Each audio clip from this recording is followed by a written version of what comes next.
한국경제TV 생생한 실전 투자 정보 와우퀵. 월 5,000원 커피값으로 투자 정보가 내 손 안에 배달됩니다. 와우킥 N에서 만나요. 바쁜 아침 오늘장 관전 포인트 핵심만 짚어보겠습니다. 국내 증시 금요일에 강하다는 패턴을 또 한 번 보여준 지난주 금요일이었습니다. 반도체 투톱의 1%대 강세, 전선, 원전주 등 전력주의 강세가 눈에 띄었던 하루인데요. 다만 바이오주는 여러 이슈를 소화하면서 밀렸던 지난주 금요일입니다. 반도체주 이야기부터 좀 해야겠죠. 금요일 우리는 브로드컴의 실적을 보고 출발했습니다. 보시듯이 예상을 웃도는 실적과 함께 긍정적인 다음 분기 전망을 확인했는데요. 다만 마진이 감소할 수도 있다는 CFO의 발언과 함께 보수적인 AI 전망에 시장을 실망하게 됩니다. 자, 그래도 우리 반도체 투톱은요, 이미 전날 밀렸다는 점에서 이날은 1%대 상승 마감. 다만 AI 모멘텀과 연관성이 높은 기판주들은 좀 밀리는 모습이었는데요. 특히 이수페타시스가 8%나 하락 마감했죠. 테크 기업을 둘러싼 불확실성이 좀처럼 해소되지 않는 상황 속 주말 사이 두 가지 미국 기업이 추가로 버블론 재점화 역할을 합니다. 바로 오라클과 페름입니다. 자, 오라클, 블룸버그 보도에 따르면요, 오픈 AI 데이터 센터 완공을 2027년에서 2028년으로 미뤘다는 보도가 나왔습니다. 오라클은요, 보시듯이 곧바로 보도에 반박을 하면서 낙폭을 좀 줄이긴 했습니다만 주말 사이 미증시에서 4% 하락 마감했습니다. 시장은요, 데이터 센터 완공 지연은 결국 매출 인식 반영의 지연으로 해석을 하면서 수익성 문제로 해석을 하게 됐죠. 자, 뿐만 아니라 페름이란 보시듯이 데이터 센터 리츠 회사로 AI 데이터 센터 전력 공급 인프라 사업을 영위하고 있는데요. AI 캠퍼스 임차인 계약 해지 소식이 들려오면서 시장에는 우려감이 좀 형성이 됐습니다. 신생업체의 협상력 문제로 볼 여지도 있지만 전반적으로 투자 심리는 좋지 못한 상황이었던 건데요. 타격은요, 고스란히 토요일 마감한 미증시 반도체주에 반영이 됩니다. 엔비디아가 3% 하락 마감했고요. 브로드컴 실적 발표 내용까지 소화하면서 11% 급락. 마이크론도 마찬가지로 6.7% 밀렸고요. 필라델피아 반도체 지수 5%나 하락 마감했습니다. 우리 시장 AI주, 특히 반도체주는 좀 흐릿한 그림을 보고 출발하게 되는데요. 변동성이 연출될 가능성 염두에 두셔야겠습니다. 금요일 소위 전력주의 상승도 좀 눈에 띄었죠. 원전부터 좀 확인을 해봐야 될 것 같은데요. 두산에너빌리티는 미국 SMR 사업 본격화에 나섭니다. 미국 SMR 개발사인 엑스에너지의 SMR 주기기 핵심 소재인 단조품을 공급한다고 밝혔는데요. 금요일 원전주 전반이 좀 강했습니다. 엑스에너지 소식이 있었던 두산에너빌리티뿐만 아니라 BHI 같은 경우에는 포스코향 LNG 화력발전 설비 공급 계약도 부각이 되면서 20%대 강한 상승세를 보여줬습니다. 장 마감 후 애프터마켓에서 뜨거웠던 건 바로 한전기술인데요. 한전기술이 1조 2,500억 원 규모의 체코 원전 종합설계 용역 계약을 체결했습니다. 체코 두코바니 원전 5호기, 6호기에 해당하는 계약이고요. 애프터마켓에서 한전기술 이 소식 속에서 7%대까지 상승폭을 키우면서 마감했습니다. 여기에 주말 사이 삼성물산은요, 폴란드 민간 SMR 개발사 신토스 그린에너지와 SMR 협력에 나선다는 소식도 있었습니다. 다만 앞서 짚어본 AI 버블론 재점화에 미증시에서 원전주들 큰 폭으로 빠졌습니다. 오클로가 15%나 밀렸고요. 뉴스케일 파워도 마찬가지로 13% 하방 압력, 변동성이 부각될 가능성.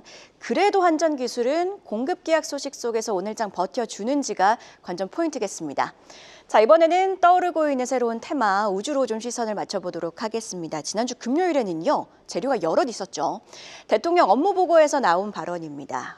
윤영빈 우주청장, 2029년에는 달 궤도선을, 2032년에는 달 착륙선을 보낸다는 발언을 내놨는데요. 이재명 대통령 같은 경우에는 매년 한 차례씩 한국형 발사체를 우주에 발사하는 방안을 추진하겠다고도 밝혔습니다. 내년 미국 IPO 대여 스페이스X에 대한 기대감도 연일 부각이 되고 있죠. 추정 밸류에이션. 내부자 주식 매각 기준으로만 봤을 때는 8천억 달러, 우리 돈으로는 1,200조 원입니다. 규모가 어마어마하죠. 여러 보도에 나오고 있는 IPO 추진 밸류에이션은 무려 1조 5천억 달러, 우리 돈으로 하면 약 2,200조 원입니다. 보시듯이 미국의 6대 방산 기업을 훨씬 뛰어넘는 수치인 건데요. 주말 사이에도 보도는 계속됩니다. 특히 회사 측이 내부 주주로부터 주식을 사는 방안을 승인했다는 소식까지 전해졌고요. 스페이스X 관련주로는 보시듯이 HBM부터 세아베스틸 지주까지 다양한 종목들이 있는데 마찬가지로 시장에서는 연일 부각이 되고 있는 상황입니다. 우주 관련해서 이번 주에 우리는요, 이 일정까지도 소화를 하게 됩니다. 국내 우주 스타트업 이노스페이스가 독자 개발한 발사체 한빈나노가 대한민국 최초의 민간 상업 발사에 도전을 하게 됩니다. 현지 시각으로는 17일, 우리 시간으로는 18일 발사가 예정되어 있는데요. 이노스페이스의 첫 도전까지 성공을 하게 된다면 2025년은요. 대한민국 우주광국 도약의 원년이자 민관이 함께하는 뉴스페이스 시대의 완벽한 기점이 될 거란 분석들이 나오고 있습니다. 우주항공주의 재료가 될 수 있는 내용인 만큼 이 이벤트 역시 이번 주는 주시하셔야겠습니다. 우주 관련 재료의 우주항공, 이와 관련된 방산주도 함께 움직였다면 또 다른 재료는요. 하나오션 그리고 또 하나그룹의 오스탈 지분 취득입니다. 호주 정부 한화의 호주 조선 방산 기업인 오스탈 지분 인수를 승인했습니다. 오스탈은요, 보시듯이 미국 엘라바마에서 지금 현재 조선소를 운영하고 있는데요. 마스가 프로젝트 추진을 위한 하나그룹의 발판이 형성됐습니다. 한화는 앞서 인수한 미국 필라델피아 필리 조선소에선 상선을 건조하고 오스탈 조선소에서는 군함을 만드는 투트랙 전략이 이제 가능해진 건데요. 이날 조선, 방산 전반의 긍정적인 분위기에 오스탈 관련 소식까지 조선주들은 강한 모습이었습니다. 특히 해군 MRO 기대감이 있는 HL중공업의 상승세가 눈에 띄었는데요. 오늘 함께 생각해볼 관점은요. 로테이션입니다. 미국 증시에서 AI주는 부진, BAI주로의 순환이 좀 보였죠. 버블론이 다시 부각된 상황이라면 기존에 강했던 주도주, 조방원이 더욱더 부각이 될 가능성 배제할 수 없겠죠. 개장 이후에 함께 주시해보고요. 개별적으로 오늘 HC현대중공업, HC현대미포 흡수합병으로 합병 신주가 상장될 예정입니다. 금요일 약했던 바이오주도 이야기를 함께 해보도록 하겠습니다. 할로자임, 그동안 보시듯이 머크를 직접 겨냥하는 모습이었다면 이번에는요, 알테오젠을 겨냥합니다. 알테오젠 제조 특허와 관련해서 무효 심판을 청구한 건데요. 바이오주는 이 뉴스에 더해서 한올 바이오파마 파트너사의 TD3상 발표 연기까지 소화하게 됩니다. 바이오텍 전반이 부진했던 지난주 금요일, 회사 측 반응도 함께 확인을 해보면요. 알테오젠, 할로자임이 IPR 특허와 관련해서 알테오젠 특허의 근본이 되는 물질 특허와는 좀 별도의 공정 특허라며 이미 파트너사와도 할로자임이 제조 특허로 딴지를 걸 가능성에 대해 논의를 했다고 밝혔고요. 대응 방식도 이미 준비가 된 상황이라고 전했습니다. 이 반응 같은 경우에는 금요일 개장 직후에 나왔지만 투자 심리가 아직 많이 불안하죠. 회복 여부가 바이오텍 전반의 주가로 이어질 수 있다는 점, 알테오젠의 주가 회복 여부 함께 주시해보시죠. 마지막으로 현상 체크 차원에서 빠르게 짚어보면 로봇주 순환매가 활발하게 진행이 되고 있습니다.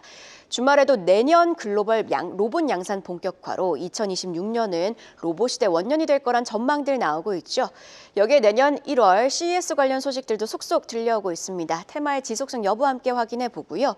자산주는 금요일에서도 부각이 됐지만 보시듯이 서부 T&D와 롯데칠성과 같은 종목들은 차익실현성 매물이 출회가 됐습니다. 이 안에서도 이제는 선별적인 흐름이 이어질 수 있다는 점 염두에 두시죠.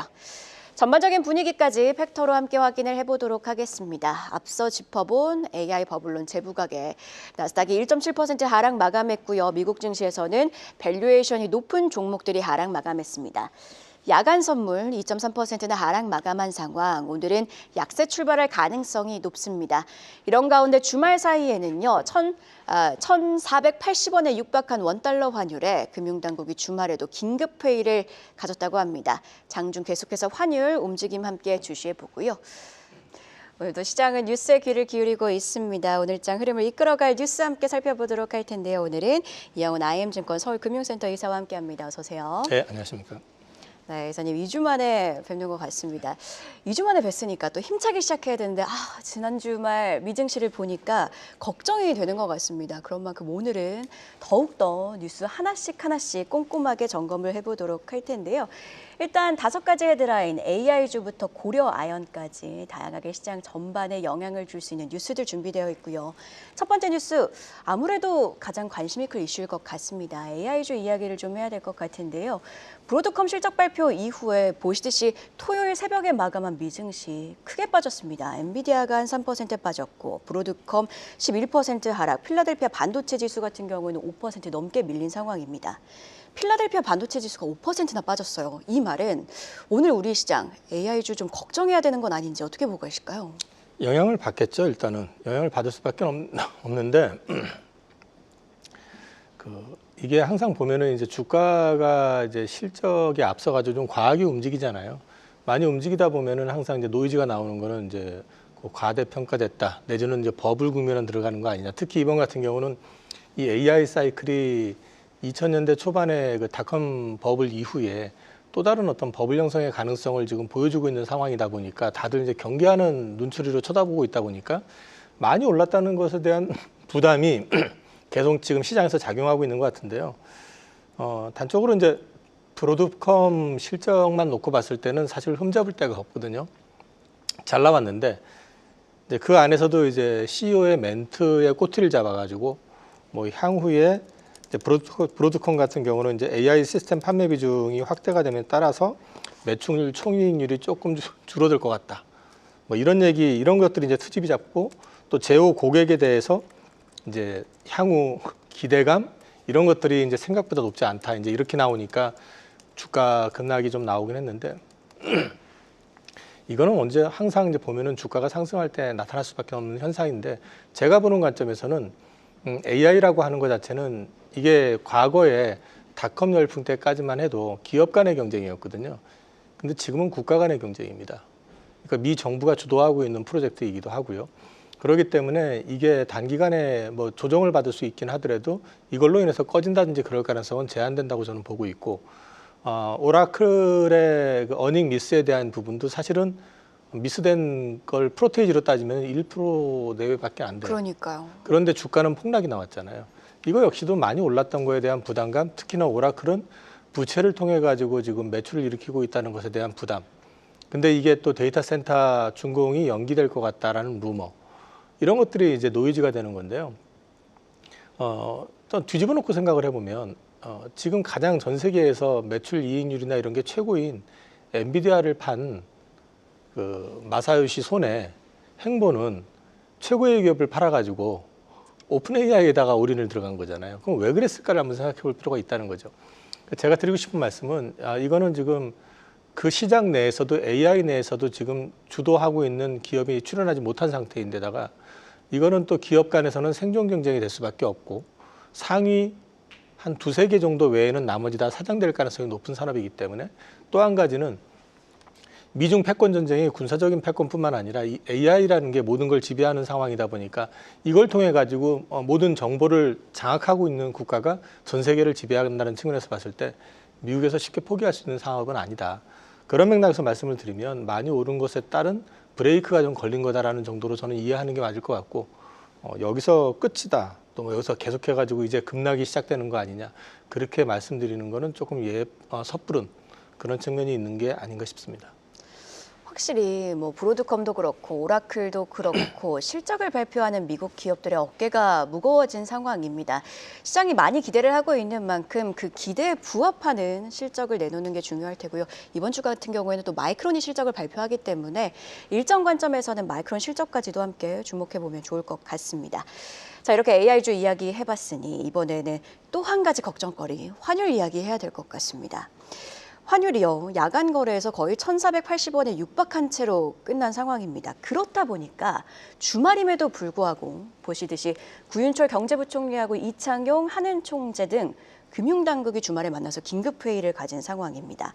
달러 인덱스가 사실 지금 100 이하거든요. 그렇다 보니까 달러가 약한 상황에서 원화는 더 약한 거니 보고 있는 입장에서 좀 답답할 수밖에 없는 상황이고 이게 지금 환율이 중요한 이유가 시장 차원에서 접근해 보면 수급이랑 직결되어 있기 때문인 것 같아요. 수급 조금 추세를 한번 보시면요. 11월 달 같은 경우에는 외국인이 우리 시장을 정말 많이 팔았어요. 그러다가 12월 들어서는 한 3조 원 순매수로 전환한 모습인데 이 순매수세에 제동이 걸리지 않을까 하는 불안감이 남아있고 또 개별 종목단에서는 수급을 함께 확인해 보시면 외국인이 가장 많이 사들인 게 삼성전자와 SK하이닉스 다 보니 AI 버블론까지 겹쳤으니 우려감이 커진 것 같습니다. 이 환율은 좀 어떻게 접근해야 될까요? 좀처럼 떨어지지가 않네요. 먼저 이제 전제를 말씀을 드리면 환율은 이렇게 말하면 이런 거 같고 저렇게 말하면 저렇게 이제 판단할 수 있는 좀 애매한 부분에 있어요. 그리고 또 제대로 맞추는 사람도 제가 본 기억에는 저를 포함해서 제대로 맞춘 사람이 거의 없는 걸로 알고 있는데 너무 어렵네요. 어렵습니다. 근데 지금 같은 경우 왜 이런 상황이 나오냐면 우리 내적인 어떤 펀더멘탈도 많이 약해진 측면이 있는 반면에 외부적인 요인에 의해서 환율이 되게 크게 움직이는 게 있습니다. 가장 큰 거는 제가 보기에는 지금 일본 엔화하고 동조화 현상입니다. 일본하고 한국의 공통점은 트럼프 대통령을 통해 가지고 미국 투자 압박을 받아 가지고 둘이 똑같이 향후 10년간 한쪽은 5,500억 달러, 우리는 3,500억 달러를 투자라는 명목 하에 어쨌든 미국으로 보내야 되는 상황이잖아요. 거기에 대한 노이즈가 좀 있는 데다가 또 엔화가 유독 약했어요, 올해. 위안화조차도 강세로 돌아섰고요. 그런데 이제 엔화가 유독 약했던 측면에서 우리가 엔화하고 동조화 현상이 심하게 났었던 거는 경제의 구조라든지 그다음에 이제 여러 가지 면에서 우리가 일본하고 비슷한 부분이 많다 보니까 그 영향이 있었던 것 같고요. 이런 것들에 더해 가지고 뭐 우리나라 연기금이 대외 투자 규모가 워낙에 크다 보니까 이런 것들이 맞물리다 보니까 수출이 역대급의 무역 흑자가 남에도 불구하고 기업 입장에서는 달러를 팔고 싶은 마음이 별로 없죠. 그전 같으면 월말만 되면 환전 수요가 굉장히 많았기 때문에 달러가 많이 풀리면서 원화의 약세가 일정 부분 상쇄가 됐는데 지금은 기업들 입장에서 봤을 때 달러가 워낙에 강하게 보이니까 말을 뒤집어서요. 원화가 워낙에 약하게 보이기 때문에 환전하기보다는 달러를 갖고 싶어하는 수요가 커지는 거죠. 그러다 보니까 이런 센티들이 작용을 하니까 이제 원화 약세가 좀 더 심화가 되고 있는데 내년에는 좀 달라지지 않을까라는 생각을 저는 개인적으로 합니다. 그래서 제가 그 표를 하나 만들어 놓은 게 있는데요. 그 표가 안 나오나 모르겠는데 말씀을 좀 드리면 일단 달러 같은 경우는 이번에 FOMC에서 금리 인하를 했잖아요. 그리고 이제 연준에서 발언한 내용을 놓고 말하면은 아이러니하게도 내년에 점도표상으로는 1회 금리 인하로 돼 있지만 발언한 내용을 종합해서 보면은 사실은 1회 이상이 될 가능성이 높습니다. 그리고 또 지금 이번에 단기채 매입을 당장에 400억 달러를 지금 시작을 하잖아요. 이거 역시도 사실은 뭐 QE가 아니라고 하지만 미국의 단기 금융시장에 문제가 있다는 걸 자기들 스스로 인정을 하고 있고 돈을 풀고 있다는 얘기가 되는 거고요. 또 최근에 보면 SLR 규제를 완화했습니다. 이거는 무슨 얘기냐면은 그 미국 은행들이 미국 국채를 살 수 있는 한도를 더 늘려주는 결국은 유동성 확장에 대한 대비를 지금 하고 있다는 얘기거든요. 뒤집어 놓고 말씀을 드리면은 달러는 내년에도 약세가 될 가능성이 높습니다. 올해 우리가 못 느껴서 그랬을 뿐이지 올해도 달러는 약세였었습니다. 그리고 또 엔화는 뒤집어 놓고 말씀을 드리면 이번 12월에 금리 인상은 기조화하고 있죠. 그러면 내년에도 금리 인상을 할 가능성이 높습니다. 물론 가속으로 페달을 밟을 것 같지는 않지만 어느 정도 금리 인상을 진행할 수밖에 없는 여건이라고 한다면은 엔화 역시도 여태까지의 약세 압박에서 좀 벗어날 가능성. 그렇게 된다고 그러면은 우리가 엔화 동조 현상도 좀 있기 때문에 우리 원화 같은 경우는 조금 돌아설 가능성도 분명히 있고요. 연기금 같은 경우도 그동안 올해 대비해서 내년에 분명한 거는 국내 투자 비중을 늘리려고 한다라는 거죠. 그러면은 이제 투자 비중이라든지 해외 투자의 어떤 여건을 놓고 봤었을 때 역시 피크아웃은 된 거 아니냐라는 생각을 할 수가 있습니다. 그래서 종합적으로 놓고 말씀을 드리면 이런 것들이 달러의 초강세의 흐름을 조금 발목을 잡아줄 가능성이 있고 내년도 EPS 성장률 기준으로 얘기하면 전 세계 국가들 가운데서 우리나라가 1등입니다. EPS 성장률을 35%에서 무려 심하게 보는 데는 50% 가까이를 보고 있어요. 물론 반도체가 상당 부분을 차지한다고 얘기를 하고 있지만 그러면 이런 것들이 투자 유인이 될 수 있는 데다가 최근에 나왔던 기사들 가운데서 우리나라가 통합계좌 외국인 대상으로 해서 허용해 준다라는 얘기도 나왔었고요. 이거는 이제 소위 말해서 MSCI 선진국 지수 이제 편입을 대비한 관찰 대상국에 지정이 되기 위해서 이제 진행이 된다고 그러면 이런 것들이 선제적으로 어느 정도 반영이 된다고 그러면은 지금 불편한 사실은 맞지만은 어느 정도 이제 조금 방향만 잡히게 된다 그러면 기업들도 마냥 달러만 보유하는 게 유리하지 않다라고 이제 판단이 들게 되고 이게 센티를 좀 바꿔주기만 한다면은 지금의 어떤 환율 구조가 내년은 그래도 좀 완화되지 않을까라고 기대할 수 있을 것 같아요. 그래서 지금 주말을간에 이제 정부 부처에서 모여가지고 이런저런 한 거는 정부의 대응도 어느 정도 예고를 하는 측면도 분명히 있는 것 같고요. 심각성을 얘기하면서 동시에 우리도 준비하고 있다라는 걸 알려주는 시그널로도 해석할 수 있을 것 같아요. 그래서 저는 올해가 어쨌든 우리나라 입장에서 원화 가치의 이런 초약세 국면은 정점을 찍었을 가능성이 있다라고 저는 판단하고 있습니다. 환율은 정말 예측하기가 어려운 것 같습니다. 그러면 단기적으로 수급 차원에서 좀 접근을 해보면 환율이 지금 다시 1,480원대에 육박한 상황이다 보니 일단 이 현상만 두고 봤을 때 외국인 수급, 이렇게 순매수가 들어오고 있는 상황에 제동이 걸리진 않을까 우려스러운데 어떻게 보세요? 환율에 대해서 판단한다는 측면에서 앞서 말씀드렸던 그런 지표라든지 이런 걸 놓고 말씀드리면 우리나라가 내년에 실적도 더 좋아지게 되고 실적이 좋아진다는 얘기는 물론 전망이긴 합니다만 무역 수지도 더 좋아진다는 얘기가 될 수 있겠죠.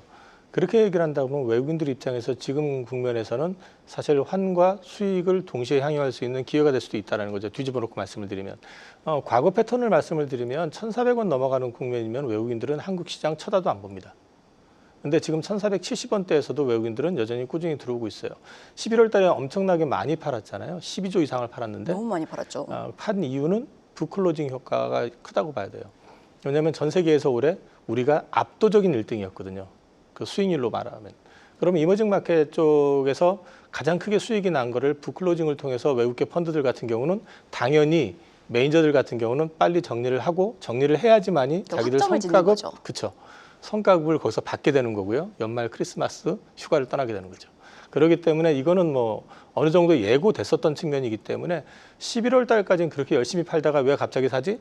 그럼 부클로징이 끝났기 때문입니다. 그렇게 해석하시면 되기 때문에 외국인들이 여기서 다시 팔고 나갈 것이냐. 지금 삼성전자, 하이닉스 내년도 실적 전망에서 영업이익 기준으로 말씀드리면 200조 원에 육박합니다. 근데 우리나라가 대단하네요. 네, 우리나라가 얼마 전까지만 해도 그 코스피 총 영업이익이 300조 초반이었어요. 그러니까 지금 이 부분을 가지고 외국인들이 나간다라고 단정짓기는 좀 무리가 있는 것 같고요. 저는 판단할 때 어쨌든 환율은 연말까지는 좀 불안한 흐름이 나올 수 있긴 하겠지만은 어쨌든 올해가 단기적으로 봤을 때 원화 약세의 피크일 가능성은 있다라고 저는 보고 있습니다. 언급해 주신 내용들을 좀 종합해 보면 확실히 외국인 입장에서는 두 마리 토끼를 모두 얻을 수 있는 그런 상황인 것 같네요. 수급 추이는 계속해서 지켜보도록 하고요. 이번에는 철강 이슈로 함께 시선을 돌려보도록 하겠습니다. 철강 수출 금액이 정말 뚝뚝 떨어지고 있습니다. 보시는 연간 기준 수출 금액 함께 보시면 지금 2025년 246억 달러 수준으로 집계가 되면서 거의 5년 내 최저 수준입니다. 철강 업황 차원에서는 어떻게 해석을 해야 될까요? 이게 참 좀 전망이 불투명한 상황은 아닌가 우려가 되는데 어떻게 보고 계실까요? 일단 그렇지 않아도 중국 업체들 덤핑 때문에 고생을 했는데 미국조차도 지금 우리를 막고 틀어막기 시작했잖아요. 우리한테 줬던 쿼터도 이제 없애버리고 관세 부과하고 뭐 이러니까 더 어려워지게 되는 그림이 될 거고. 그다음에 이제 원화가 약세가 되게 되면은 사실은 또 이게 원자재 구입하는데도 부담이 되는 거고요. 이런 국면에서 올해가 사실은 어떻게 보면 최악의 국면을 좀 지나고 있는 거 아닌가 싶은데 그래도 뭐 포스코라든지 현대제철 같은 경우는 나름 선방할 수 있는 부분이 있어요. 이제 고부가 제품들을 통해 가지고 어느 정도는. 근데 이제 일반 업체들 같은 경우는 상당히 어려운 국면을 지금 맞고 있는 건 사실인 것 같고요. 근데 이제 우리가 지켜봐야 되는 부분들은 지금 근데 우리만 그렇게 어려운 게 아니고요. 철강 수요가 많이 중국 내에서도 줄어버렸고요. 지금 다 아시다시피 중국 내에서 부동산 경기가 극악한 상황입니다. 주말에 또 한 업체가 파산 위기를 겪고 있다 이런 내용도 있더라고요. 그게 지금 사실은 어쩔 수 없는 게 워낙에 많이 버블을 일으켜 놓은 상태에서 버블을 터뜨리진 못하겠고 꺼나가는 과정에서 사실 가만히 보시면 과거에 헝다도 그랬었지만 이번에 왕커 같은 경우도 상위 뭐 5위권 안에 들어가는 이번 거 같은 경우는 1위 회사인데 이것도 사실은 몇 년 전부터 얘기가 나왔던 내용이거든요. 단계적으로 꺼가는 상황에서 철강 수요가 그렇게 크지는 않을 거란 말이에요. 거기다가 또 중국산에 대한 규제가 여기저기서 심해지고 있는 상황이다 보니까 중국 내에서도 지금 철강의 구조조정에 대한 부분이 되게 적극적입니다. 그에 반해서 지금 철강 업체들 같은 경우는 거기에 아주 적극적으로 부응은 안 하고 있는데, 문제는 이제 수출을 덤핑으로 하더라도 수출 보조금, 지원금 이런 것들을 지원을 안 하게 되면 적자로 수출을 해가지고 그거를 자기네들이 감당을 못 하게 되는 거죠. 자연스럽게 중국 내에서도 철강업종 역시 구조조정 얘기가 나오고 있습니다. 그래서 올해는 되게 어려운 국면을 좀 지나고 있기는 한데, 내년 들어가게 되면은 여기서 더 어려워지는 것보다는 좀 바닥을 좀 다져지면서, 특히 한국 같은 경우도 이제 우리나라 같은 경우도 지금 보면은 중국산에 대해서 이제 관세 부과 이런 것들이 좀 얘기들이 구체화되고 있거든요. 그렇게 되면 좀 숨통이 좀 터질 수 있는 부분은 분명히 있을 것 같습니다. 그렇지만 우리 같은 경우도 마찬가지로 우리나라 내부의 어떤 물량만 소화하는 게 아니라 수출까지 해야지만이 어느 정도 우리 먹고 사는 데 있어서 업체가 좀 존재하는 데 있어가지고 그 자리를 잡을 수 있다고 한다고 그러면은, 그런 부분에 있어서 봤을 때 우리 내부적인 측면에서도 화학업종과 같이 철강 내부에서도 좀 구조조정이 좀 필요한 그런 시점이 아닐까 싶습니다. 네, 철강 이슈 전반적으로 짚어봤고요. 마지막으로 원전까지 좀 확인을 해보도록 하겠습니다. 지난주 금요일에 원전주 주가가 긍정적이었습니다. 두산 에너빌리티가 엑스에너지와 또 SMR 계약을 체결했다는 소식이 있었고, 이렇게 긍정적으로 끝난 이후 장 마감 이후에는 한전기술이 계약 소식을 밝히면서 애프터마켓에서 원전주가 뜨거웠고, 주말 사이에는 보시듯이 삼성물산이 폴란드 기업과 SMR 개발 MOU를 체결하면서 폴란드 지출 가능성까지 열어놓은 상황입니다. 다만 여기서 또 미증시가 변수로 작용을 합니다. 보시듯이 지금 국내 기업과 한미 원전주의 주가를 좀 비교를 해봤는데, 주말 사이 미증시가 크게 밀리면서 오클로가 15% 빠졌고, 뉴스케일 파워도 13%, 카메코 4%까지 전반적으로 분위기는 좋지 못한 상황이거든요. 뉴스는 좋은데 분위기가 긍정적이지 못한 상황, 어떻게 바라봐야 될까요?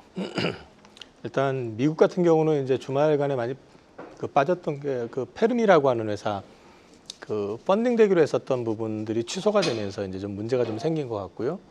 한국 같은 경우는 이제 그럼에도 불구하고 원전을 하는 데 있어가지고 그 전부터 계속 말씀드렸었던 부분들 중에 하나는 미국이 원전에 있어가지고 단기적인 어떤 노이즈는 있을지언정 안 할 수가 없는 상황입니다. 이거는 이제 전력난에 대한 문제도 있고, 또 AI라고 하는 그 경쟁에 있어서 중국과의 경쟁에 있어가지고 피할 수 없는 숙명과 같은 어떤 경쟁 속에서 가장 중요한 게 전력인데, 전력이 너무 부족하다는 거죠. 그래서 미국은 어쨌든 어떤 식이든 간에 이 부분을 갖다 지원할 수밖에 없다라는 게 하나가 분명한 게 있고, 그건 또 미국만의 문제가 아니라 SMR이라든지 원전 관련해 가지고는 전력 수요가 전 세계적인 현상이기 때문에 이 부분에 있어 가지고는 앞으로도 많은 수요가 이제 창출이 될 텐데, 거기에 있어 가지고 실제로 원전을 짓고 운영을 해본 경험을 갖고 있는 기업이 몇 개 안 됩니다. 그중에 대표적인 데가 우리나라 기업들이고요. 그래서 우리나라가 SMR 쪽에서 미국이 주도하는 SMR은 대부분은 우리나라 기업이 가져갈 거라는 얘기도 그래서 나오는 거거든요. 말씀하셨던 것처럼 폴란드 SMR이라든지 또는 지금 체코 본계약 관련해서 한전기술이 이제 수주를 받았잖아요. 그러면 그쪽에 대한 부분도 당연히 나올 거고, 그다음에 이 페르미 원전 프로젝트 노이즈가 있기는 하지만 그거 외에도 뉴스케일 파워라든지 엑스파워라든지 앞서 말씀드렸던 테라파워라든지 이런 회사들의 SMR 관련된 프로젝트는 여전히 진행 중입니다. 그래서 이거는 아마 연말 연초가 지나면서부터 계속해가지고 우리한테는 기회가 될 수 있는 부분이 있기 때문에 미국 그 원전주가 급락했다고 해서 우리가 그대로 똑같이 답습한다 이렇게 말씀하는 거는 조금 무리가 있을 것 같아요. 그래서 저는 요거는 일회성인 어떤 노이즈인 것 같고, 앞으로 지켜보실 때는 미국 원전 산업 전반을 좀 놓고 그들의 어떤 흐름을 좀 지켜보시면은 오히려 거기서 우리한테 기회를 찾을 수 있다라고 말씀을 좀 드릴 수 있을 것 같습니다. 네, 전반적으로 미증시 내용은 작은 소음에 불과하다, 이런 진단까지 들어봤습니다. 오늘은 이렇게 이영훈 IM증권 서울금융센터 이사와 함께했습니다. 고맙습니다. 계속해서 다양한 경제 이슈를 알고 싶다면 구독과 좋아요, 알림 설정 부탁드립니다. AI 캐스터 권미정이었습니다.